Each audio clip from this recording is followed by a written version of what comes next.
We are Grok Talk. Ooh, sorry. We are Grok Talk. We are. It's getting crowded in here, too. And we have Mr. Murphy. We have Mr. Rogers. Jody Underwood's here. Ian Underwood's here. Susan Olsen and myself. And we have Yvonne Dean-Baily on the phone, who is running in Rockingham 32 as a general election on May 19th. That's Tuesday, May 19th. And you people in Rockingham 32, you Republicans, you need to get off your tookuses and get your butt to the polls and elect this young lady. So, this is our second segment with her, so she's got plenty of information you can listen to on our program. So what's next? You've been doing a great job interviewing her. I don't want to interrupt you. Well, hang on. Why don't I turn your microphone on so you can continue to speak? Yvonne, I understand you may be coming to see the Women's Defense League tomorrow. Is that correct? Yes, this is correct. Excellent. Absolutely. Well, I'm very excited. On the, is it the first or second Sunday? I don't even know anymore. The Women's Defense League holds an event down at Wilson Hill Pistol Club, which is a small indoor range just as you get into Manchester.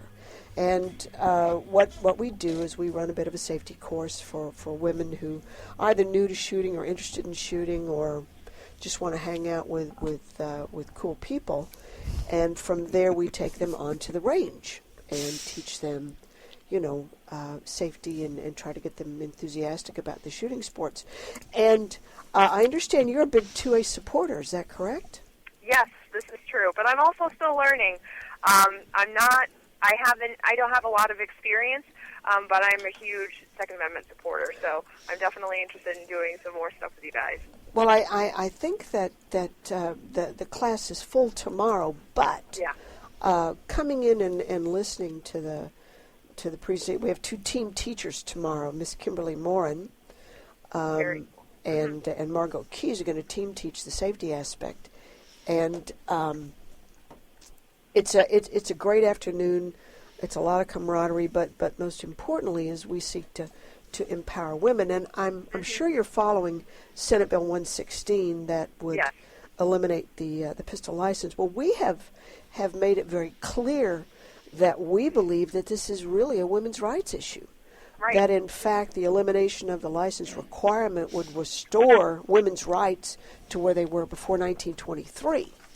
Right. And all the lefties and the Dems and the WACs and Zandra Rice Krispie Hawkins says, oh my God, we want women to continue to be victims and not be able to defend themselves. And I find this just astonishing. Has anyone talked to you about that bill, or have you tried to explain it to someone and not have their head explode? Yeah, absolutely. And I've actually tried to explain it on my own college campus. Oh my God! They didn't expel you for that? Well, I actually have a history professor who aligns more towards the Bernie Sanders side of things, and he heard that I was running for state rep, and we started chatting, and I started talking to him about SB 116, and he wasn't too pleased, but I explained to him that it is. Well, I do add to the point that it is a women's right issue, especially being a young woman on the college campus. I mean, I've felt threatened before, and it happens, like, women are assaulted at college campuses across the country, and I think that we should have the right to defend ourselves. Oh, now that's just heresy. We had, in fact, at the hearing on Thursday, there's this Democrat rep who, in fact, used to be the chair of the committee. Name names. Laura Pantaloons. I'm sorry. Pantalakis. Sorry, I always get that confused. This is the one who said, I don't care about protecting anybody's liberties? That is correct. Yeah, that is correct. Susan, you're better at mangling names than I am, and I mangle them pretty good. Yeah, well, I used to be blonde, Mikey. What can I say? No. It's just deliberate, I'm sure. So, Ms. Pantaloons, in the executive session discussion on the bill, says, well, now, can you show me the law that you can't carry it on campus? Howard, what's with the concealed carry bill, Howard? Exactly. This is the woman that was the chair of criminal justice. And either she doesn't do her homework or the stockings she's rolled up at the knee are cutting off the blood supply to her head. And she carries a firearm in her purse, by the way. No, she refused a chocolate pistol. She did. Would you believe it? We made chocolate pistols for the whole committee during That's interesting, because somebody House Bill told me she 582. packs. honey, I don't know what she's packing, but it ain't a gun. Okay. Okay? Dark chocolate. Maybe it's a tumor. Dark something. But this woman was going, oh my God. So people on campus are going to be allowed to care. She doesn't understand that private businesses and private universities and establishments can do as they wish. Now, I disagree with that. I think young women and any young person ought to be able to defend themselves. But when you read about the crazies and they say, oh my God, 1 out of every 4 girls is raped on a campus, why would you not want them carrying a gun? Come on. Right. Because it's the propagation of the victim status. It's the church of perpetual victimhood. Oh, it's more than victim stuff, though, right? Because they say if a woman carries a gun, she can be overpowered and the gun can be taken away and used against her. That's one of the arguments you hear. Bring it. Try it. So the Well, point. So what's their point? She was about to get overpowered and abused anyway, and if she's quick enough to the draw, the bad guy loses. But you're using reason. I mean, come on. But the feminists believe... you just teach the women the same thing you teach everybody else, which is the only way somebody should kill you with your gun is if they beat you to death with it because there's no ammunition in it. Left, yes. But I'm actually writing a story about this for Campus Reform right now. About at Emmanuel College in Boston, they had a sort of a campaign by anti-gun activists, and what they did was they took children's T-shirts and they put red paint on them, and they hung them up all over campus to say like the children of Sandy Hook that have passed away. But it's interesting because Emmanuel College in 2007 actually fired one of their professors after he was talking about one of the school shootings, and he told his students essentially that if you are on a campus and there is a campus shooting, the best way to end a campus shooting is by being armed to defend yourself. And he was actually fired. Huh. Now, Emmanuel is a Jesuit school, correct? Correct. And this is the same school that has refused to play Gordon College, which is an evangelical college, because of Gordon's stand on gay marriage. Is that correct? Really? I didn't know that. Wow, interesting. I hadn't heard that. Yes. So you've got a Catholic school discriminating against a evangelical college that actually supports the Catholic theology. I love it. Oh, my goodness. They're more Catholic than the Catholics. This does not surprise me.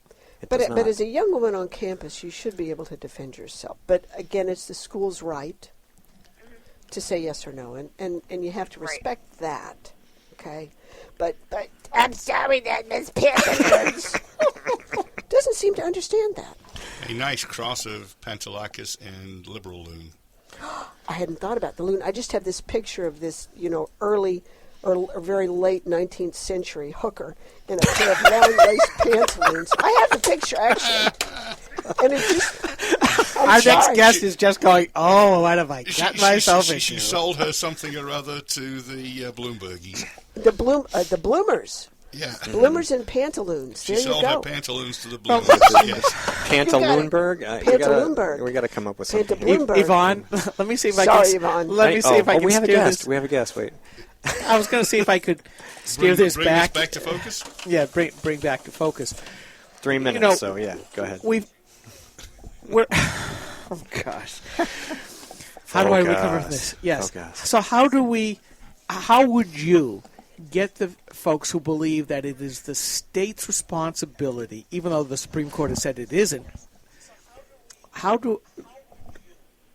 you got to cut that. Sorry. Okay. I hear something somewhere. Sorry, I just want to How do people find you, Yvonne? How can they learn more I'm about sorry. you? I'll go away.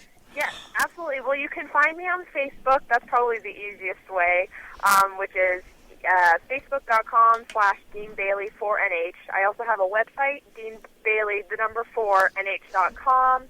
And then I also have a blog, which I have a lot of my letters to the editor, more policy side of things, which is yvonne-dean-bailey.tumblr.com. Excellent. And would you like to have your Campus Carry article cross-posted? Sure, I would love that. It's not up yet, but I will send it right over. She does write at Campus Reform. There is other stuff there by her if you want to go to Campus Reform and we can link it and take a look at that stuff. And people can go to your website and donate? Yes, which is Dean-Bailey, the number 4, nh.com/donate. donate. And it's Dean-Bailey, Bailey. Oh, no dash. No dash. No dash. Okay. All right. Correct. Excellent. Outstanding. Fantastic. All right. Any closing remarks? Because we're down to about a minute and a half. I would just say that if anybody can spare a couple hours, whether to knock doors, make phone calls, or to donate, I would really appreciate the help. I'm running up against a tough Democrat, and we need to keep the seat. We need to keep the seat Republican. All right.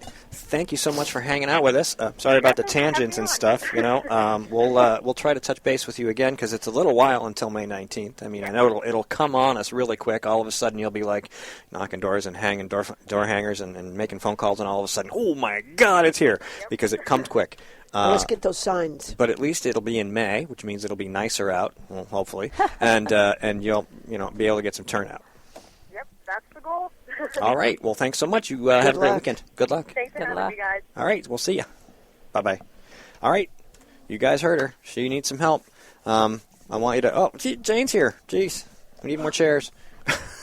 No? We need another headset. We need another headset. We have a spot. We got lots of spots. Yeah, you could donate to graniterock.com and this program, and we can get another headset because we're doing pretty good. We do have to say thank you very much to Mr. C and Mr. Ewing for making the donations to get the 2 new headsets. We have another one on the way. Okay. I was hoping it was going to be here for today. It was not because the people I buy from in New York are Orthodox Jews, and they're celebrating Passover, so they're not sending anything out. You can buy, but they're not doing any work according to their religious beliefs. Religious beliefs. Now, there's another topic we need to get into. Well, we're not going to get into that topic just yet. We can save that for the last segment. Jody Underwood's here. We're going to talk about Croydon and school choice in the next segment. So please stay tuned. We got a whole room full of people and lots of conversation, and you don't want to miss any of it. We'll be right back.